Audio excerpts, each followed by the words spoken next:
Security analysis एक पुस्तक है जिसे बेंजामिन ग्राहम और डेविड डॉड ने लिखा है, जो कोलंबिया बिजनेस स्कूल के दो प्रोफेसर थे। यह पुस्तक 1934 में पहली बार प्रकाशित की गई थी, ग्रेट डिप्रेशन के बाद।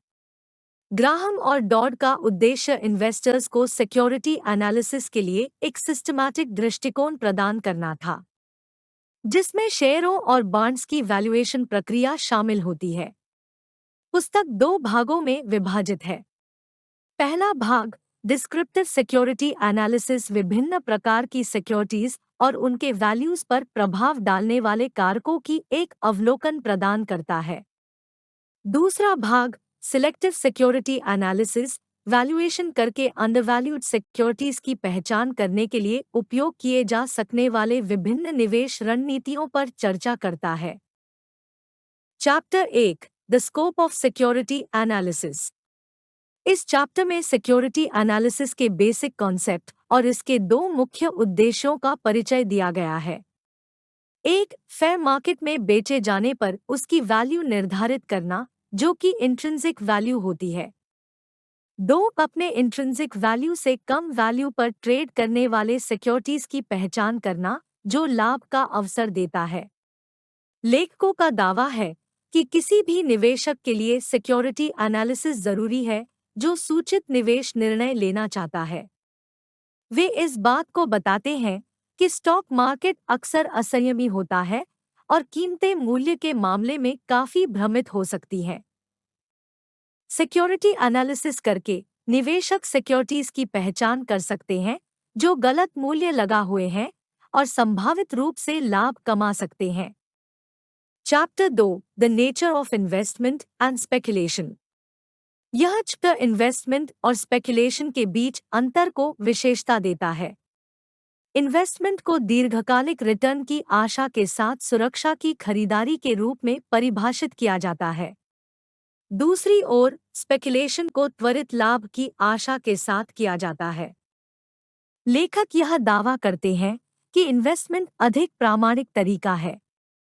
स्पेकुलेशन में निहित जोखिम होता है और यह दीर्घकालिक रूप से स्थिरतापूर्वक पैसे कमाना कठिन होता है।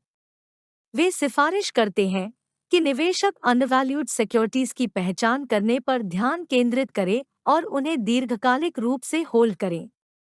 Chapter 3, the margin of safety. यह चैप्टर मार्जिन ऑफ सेफ्टी की कंसेप्ट को परिचित करता है।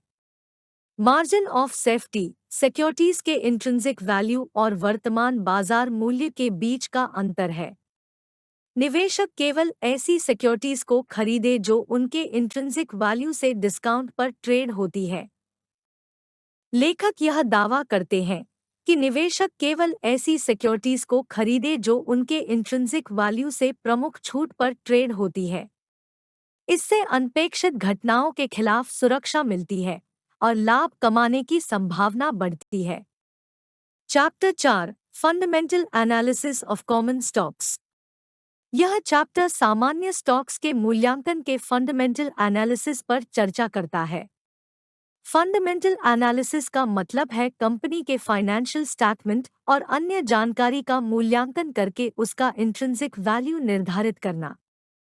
लेखक विभिन्न कारकों पर चर्चा करते हैं जिन्हें निवेशकों को फंडामेंटल एनालिसिस करते समय ध्यान में रखना चाहिए, जैसे कंपनी का कमाई का इतिहास, कंपनी की वित्तीय सशक्ति, कंपनी की प्रतिस्पर्धी स्थिति, कंपनी की प्रबंधन टीम।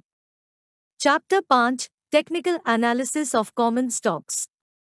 इस चैप्टर में सामान्य स्टॉक्स के टेक्निकल एनालिसिस चर्चा की गई है। टेक्निकल एनालिसिस प्राइस मूवमेंट की एनालिसिस प्रक्रिया है जिसका उद्देश्य भविष्य के प्राइस मूवमेंट की पूर्वानुमान लगाना होता है।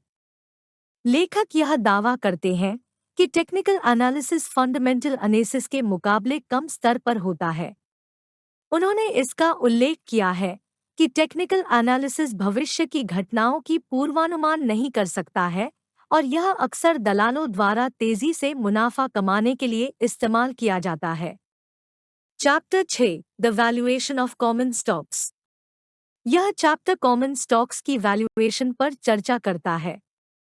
लेखक समझाते हैं कि निवेशक स्टॉक्स की वैल्यूएशन के लिए कई तरीके अपना सकते हैं, जिनमें शामिल है the discounted cash flow method, the price to earnings ratio, the dividend yield. लेखक यह दावा करते हैं कि स्टॉक्स की वैल्यूएशन के लिए कोई एकमात्र श्रेष्ठ तरीका नहीं है। उन्होंने सिफारिश की है कि निवेशकों को कॉम्बिनेशन का उपयोग करके सटीक वैल्यूएशन प्राप्त करनी चाहिए। Chapter 7, the management of investment portfolios. यह चैप्टर निवेश पोर्टफोलियो के प्रबंधन पर चर्चा करता है। लेखक बहुत सारे कारकों पर चर्चा करते हैं जिन्हें निवेशकों को अपने पोर्टफोलियो का प्रबंधन करते समय ध्यान में रखना चाहिए, जिनमें निम्नलिखित शामिल है। लेखक सिफारिश करते हैं कि निवेशक अपने पोर्टफोलियो को विविधता देकर जोखिम को कम करें। वे यह भी सिफारिश करते हैं कि निवेशक नियमित रूप से अपने पोर्टफोलियो को पुनर्संतुलित करें ताकि वे अपने निवेश उद्देश्यों के साथ अब भी समरूप हों।